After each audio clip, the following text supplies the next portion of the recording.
Hello दोस्तों, यहाँ पर पोस्ट कार्ड के यहाँ पर प्रीवियस ईयर के क्वेश्चन करेंगे जो आप सभी के मार्च के एग्जाम में क्वेश्चन आए थे 2022 में। उन क्वेश्चन को यहाँ पर करने वाले हैं जो कि आप सभी के 25 मार्च से जो एग्जाम होने वाला है, फिर बाद में एग्जाम होगा, उन सभी के लिए काफ़ी इंपॉर्टेंट होने वाले हैं। ठीक है, चलिएगा यहाँ पर बात करते हैं कि दक्षिण भारत की सबसे ऊंची चोटी कौन सी है।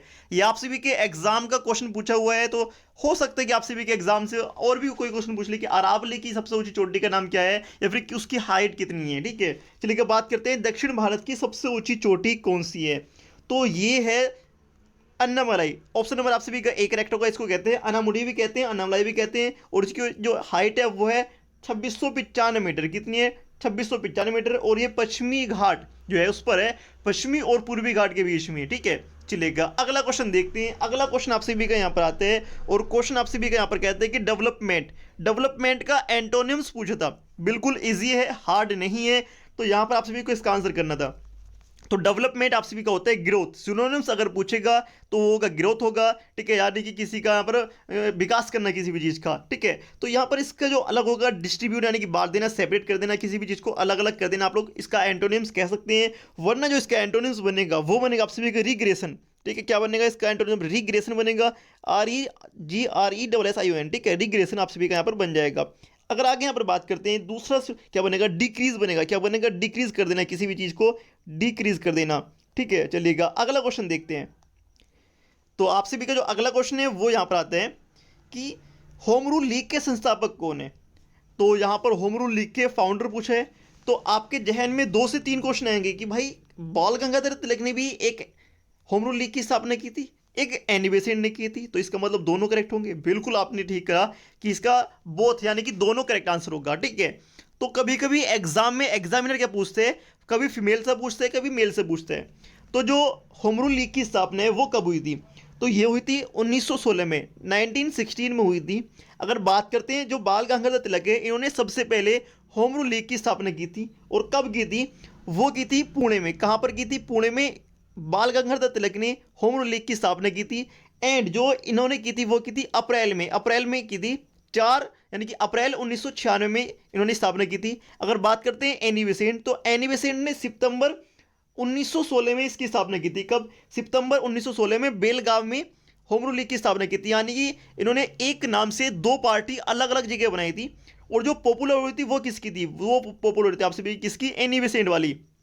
ठीक है, आगे देखते हैं। आप सभी कहते हैं कि मैसिव, मैसिव का एंटोनिम्स पूछा है। तो मैसिव क्या होता है? एक विशाल कहते हैं। ठीक है, हग, बिग कहते हैं, एक बिग साइज का, यानी कि मैसिव मैन, यानी कि आप सभी का तो कह सकते हैं कि एक विशाल व्यक्ति, यानी कि गेंट, विशाल।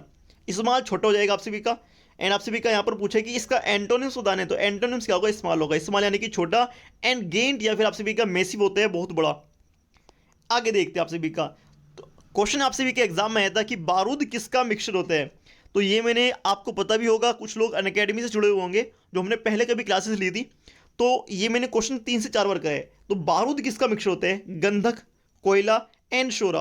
गंधक, कोयला और शोरे का मिक्सचर होते हैं, क्या होते हैं? बारूद।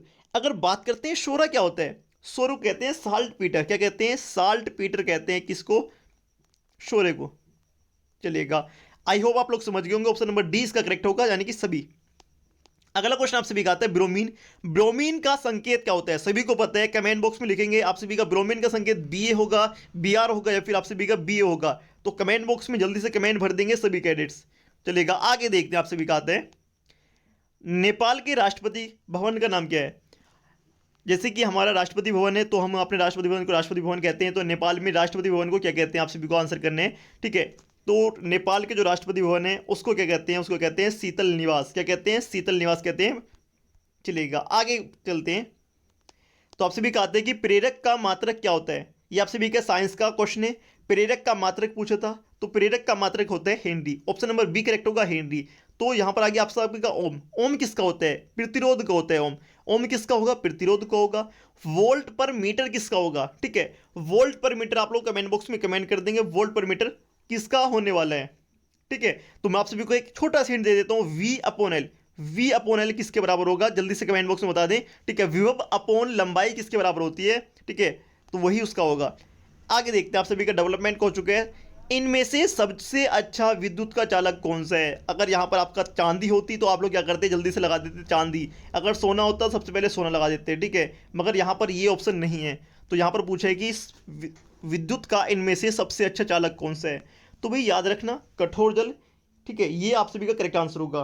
कौन सा? कठोर जल करेक्ट आंसर होगा आप सभी का, ठीक है, जो अम्लीय जल होता है। अगला क्वेश्चन आपसे भी कहते हैं कि ऑक्सीजन का परमाणु क्रमांक आप सभी के एग्जाम में पूछा गया था। सभी को पता है ऑक्सीजन का जो परमाणु क्रमांक है वो कितना होता है? 8 होता है। कितना होता है? 8 होते हैं। अगर बात करते हैं इलेक्ट्रॉनिक में 2 6 होता है, ठीक, यानी कि बाहरी कॉक्स में 2 इलेक्ट्रॉन होते हैं, ठीक है, 2 इलेक्ट्रॉन ये दान कर लेगा किसी से। आगे अगर बात करते हैं आप सभी के एग्जाम के, अगला क्वेश्चन पूछा गया था कि पृथ्वी पर पलायन वेग कितना होता है। तो पृथ्वी पर पलायन वेग 11.2 किलोमीटर पर ओवर होता है, ठीक है। काफी लोग कर देंगे ऑप्शन नंबर सी, जल्दी जल्दी में लगा देंगे, मीटर प्रति घंटा लगा देंगे, बिल्कुल गलत आप सभी का होगा। आप सभी का आंसर होगा किलोमीटर प्रति घंटा। ऑप्शन नंबर ए करेक्ट होगा आप सभी का। आगे देखते हैं आप सभी का, रेडियम की खोज किसने की थी? तो रेडियम की खोज की थी किसने? मैडम क्यूरी ने। रेडियम की खोज किसने की थी? मैडम क्यूरी ने की थी। आपके एग्जाम का क्वेश्चन आया है, ठीक है। रॉकेट किस सिद्धांत पर कार्य करता है? तो रॉकेट जो है वो करता है संवेग संरक्षण के सिद्धांत पर कार्य करता है। ऑप्शन नंबर आप सभी का एक करेक्ट होगा। रॉकेट करता है संवेग संरक्षण के सिद्धांत पर कार्य करता है। आपका अगला क्वेश्चन आता है कि इंग्लिश का क्वेश्चन है, अलाउटेड। अलाउटेड का सिनोनिम्स क्या होता है? तो यानी कि किसी भी चीज़ को, कोई भी चीज़ अलाउट कर देना, यानी कि क्या होता है कि एक आप जाएंगे कहाँ पर, आप जाएंगे यहाँ पर आईसीजी में जॉब करने, तो आप कहेंगे कि भाई मेरे को वो चाहिए, अब यहाँ पर मेरे को जल्दी से एक घर अलाउट कर दो, यानी कि इनकी जो अपार्टमेंट होते हैं वहाँ पर सभी को, जो जितने भी नौकरी वाले होते हैं सबको घर दिया जाता है, तो ऐसे ही आपको भी एक आईसीजी में घर मिल जाएगा, तो उसको कहते हैं आप सभी का। इसका सिनोनिम पूछा है, तो सिनोनिम्स में यहाँ पर आप सभी का एलोडेट कर देना, सेपरेट कर देना, अलग अलग कर देना। अगला क्वेश्चन आपसे भी कहता है कि किसी वस्तु का अंकित मूल्य 120 रुपये है और क्रय मूल्य 80 रुपये है, तो वो 40% छूट दे दो, लाभ या हानि आपको बताना है। सिंपल सी चीज़ है, 120 रुपये उसका अंकित मूल्य है और क्रय मूल्य कितने हैं? 80 रुपये।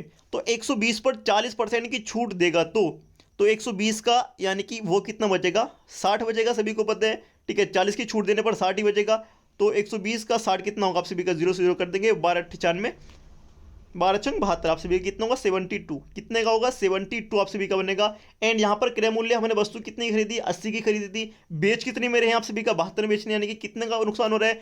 8 रुपये का नुकसान। 8/80 गुणा 100, 8/80 गुणा 100, तो आपका कितना आएगा यहाँ पर? आप सभी का कटफिट का आप सभी का आएगा 10%। ऑप्शन नंबर ए करेक्ट होगा। जिसको समझ में ना आए वो इस वीडियो को, यानी कि इस क्वेश्चन को दोबारा से देख लेगा, आराम से जाएगा।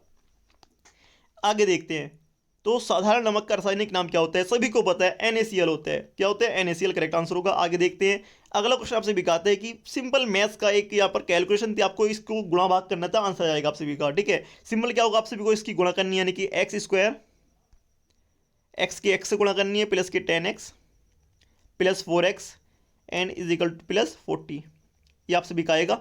तो आप सभी को गुणा करके सिंपल बताना था कि आप सभी के एग्जाम में इतने छोटे छोटे प्यारे क्वेश्चन भी आप सभी के आते हैं, ठीक है, आप लोग इसको कर सकते थे, चलेगा। आगे अगर बात करते हैं कि पुनर्जागरण काल का जो जनक किसे कहा जाता है, जो भारत में पुनर्जागरण का जनक किसे कहा जाता है, आप सभी को आंसर करने हैं। और जो भारत में किसको कहते हैं? राजा राम मोहन राय को कहते हैं। किसको कहते हैं? राजा राम मोहन राय को कहते हैं।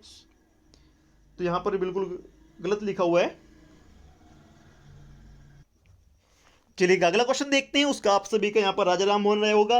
एंड यहाँ पर कादंबरी के लेखक कौन है? तो कादंबरी के जो लेखक हैं वो हैं हर्षवर्धन, ठीक है। हर्षवर्धन नहीं, हर्षवर्धन के टाइम पर एक कवि थे, वो थे कौन? बाणभट्ट। और इसका आंसर होगा बाणभट्ट हैं कादंबरी के लेखक, हर्ष के दरबारी कवि, ठीक है। आगे चलते हैं आप सभी का, अगला क्वेश्चन आपसे भी क्या पूछता है कि पशु का सबसे बड़ा मेला कहाँ पर लगता है? तो वो लगता है कहाँ पर? सोनपुर। सोनपुर कहाँ पर है? बिहार में है। कहाँ पर है? बिहार में है। और ये मेला कब लगता है? कार्तिक में आप सभी का लगता है नवंबर से दिसंबर में, ठीक है, नवंबर से दिसंबर में आपका मेला लगता है। चलिएगा अगला क्वेश्चन देखते हैं, आपसे भी कहता है कि 4/5 का 50% है, तो x का 40% कितना होगा? तो सिंपल सोल्व करने का तरीका क्या होगा आप सभी का? 4/5, और अगर 50% की बात करें तो 50 गुणा बटे 100, ठीक है, ऐसे सोल्व करते हैं इसको, बिल्कुल ऐसे करते हैं, x गुणा 40/100, ठीक है। परसेंट को क्या लिखते हैं? उसके बटे में 100 लिख देते हैं, तो 100 से 100 कटेगा, 0 से 0 कटेगा, 4 से 4 कटेगा, 5 से 5 कट जाएगा, यानी कि x इज इक्वल टू 1 आएगा। एंड आप सभी को ऑप्शन नंबर 1 होगा। आगे देखते हैं आप सभी का। आपका आता है कि एफ को 36 लिखते हैं तो आई को क्या लिखेंगे। तो एफ को 36 लिखते हैं, रीजनिंग का क्वेश्चन है, एग्जाम में सेम क्वेश्चन आएगा। तो एफ को इंग्लिश वर्ड वाले में कितना लिखा जाता है, 6 लिखा जाता है। अगर 6 का स्क्वायर करेंगे कितना होगा, 36 होगा। अगर ऐसे हम आई को क्या लिखते हैं, आई को कितना लिखेंगे, 9 लिखेंगे। अगर 9 का स्क्वायर करेंगे कितना होगा आप सभी का, 81 हो जाएगा। कितना, 81। ऑप्शन नंबर आप सभी का बी करेक्ट होगा। आगे देखते हैं आप सभी का आते हैं कि एसेट का सिनोनिम्स क्या होता है, ASSET एसेट। जो आप सभी का एसेट है, एसेट का सिनोनिम्स क्या होते हैं आप सभी का, किसी को लाभ पहुंचाना, ठीक है, बेनिफिट पहुंचाना, ठीक है, आप सभी को ऑप्शन नंबर ए करेक्ट होगा। आगे देखते हैं कि यहाँ पर x प्लस वाई दे रखा है, x गुणा वाई x माइनस वाई, इस टाइप से आप सभी का देगा। एंड x और y की वैल्यू यहाँ पर आप सभी से पूछ लेगा। बिल्कुल सिंपल इसी क्वेश्चन होगा आप सभी का, चलेगा। आगे बात करते हैं कि समवर्ती सूची का प्रावधान किस देश से लिया गया है। जो भारत में समवर्ती सूची है, इसका जो प्रावधान है वो किस देश से लिया गया है। तो समवर्ती सूची का जो प्रावधान है वो लिया गया है कहाँ से, ऑस्ट्रेलिया के संविधान से। कहाँ से, ऑस्ट्रेलिया के संविधान से। अगर बात करते हैं यहाँ पर आप सभी का प्रस्तावना कहाँ से ली गई है, वो ली गई है कहाँ से, अमेरिका के संविधान से, ठीक है, प्रस्तावना। आगे चलते हैं आप सभी का क्वेश्चन, आप सभी का आता है जड़त्व का प्रथम नियम किसने दिया। तो जड़त्व का प्रथम नियम यानी कि न्यूटन का प्रथम नियम आप सभी का ऑप्शन नंबर 1 करेक्ट होगा। आगे देखते हैं आधुनिक विज्ञान के जनक कौन है। तो आधुनिक विज्ञान के जनक है अरस्तु। कौन है, ऑप्शन नंबर बी करेक्ट होगा, अरस्तु हैं। ठीक है, चलते हैं अगले क्वेश्चन की तरफ। तो ये आप सभी के सारे क्वेश्चन वो हैं जो एग्जाम में आए हुए हैं, कब, प्रीवियस ईयर में, कोस्ट गार्ड के। अंतर्राष्ट्रीय योग दिवस कब मनाया जाता है। तो 21 जून को मनाया जाता है अंतर्राष्ट्रीय योग दिवस। अगला क्वेश्चन आता है यहाँ पर कि 18 वस्तु का क्रय मूल्य 16 वस्तु के विक्रय मूल्य के बराबर है, तो लाभ होगा या फिर हानि होगी।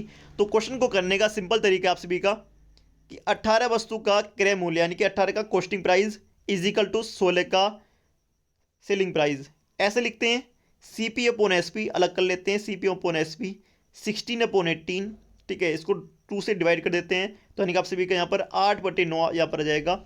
जब 8/9 आएगा यानी कि इसमें से हम देखते हैं कि कितने का लाभ हो रहा है, उसको 1 रुपये का लाभ हो रहा है। तो 1/8 कर देंगे, 1/8 गुणा 100, 1/8 गुणा 100 कर देंगे। और जब इसको डिवाइड करेंगे किससे, 8 से 100 को भाग करेंगे, कितना आएगा, 12.5 आएगा। ऑप्शन नंबर बी करेक्ट होगा।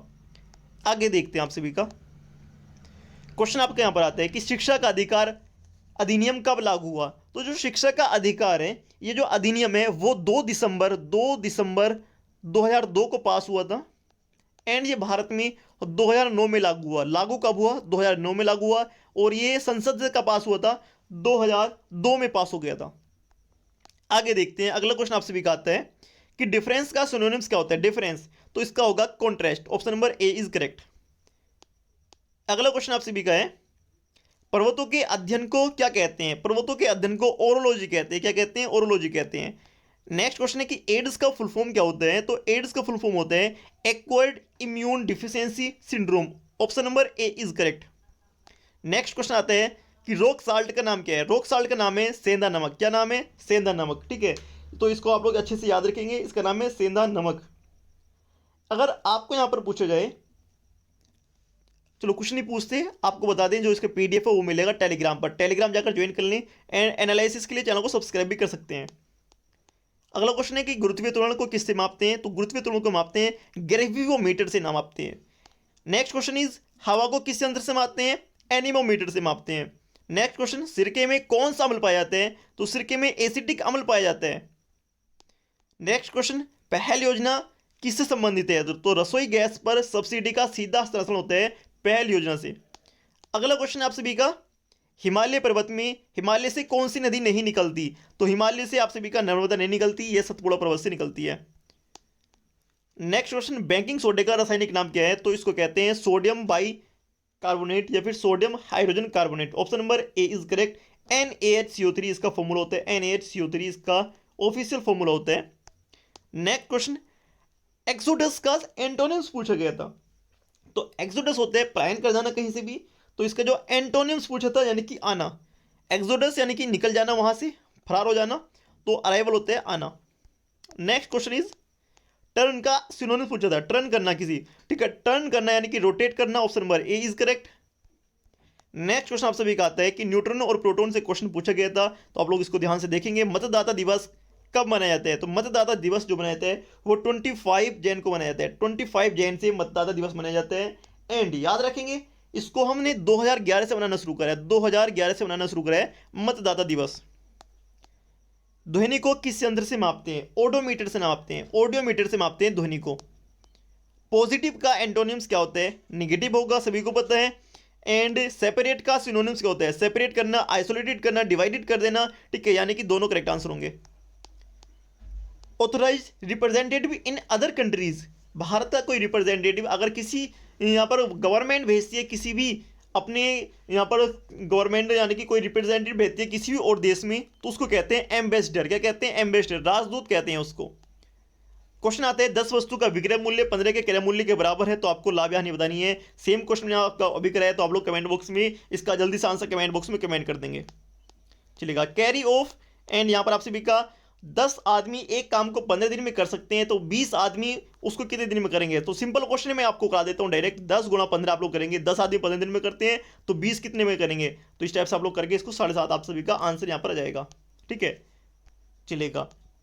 तो आई थिंक सारे क्वेश्चन हमने कर लिए हैं। अगर किसी का कोई भी डाउट है तो आप लोग कमेंट बॉक्स में कमेंट कर दे, वरना टेलीग्राम पर या फिर इंस्टाग्राम का लिंक वीडियो के डिस्क्रिप्शन में जाकर आप लोग यहाँ पर अपना रिप्लाई कर सकते हैं। जय हिंद।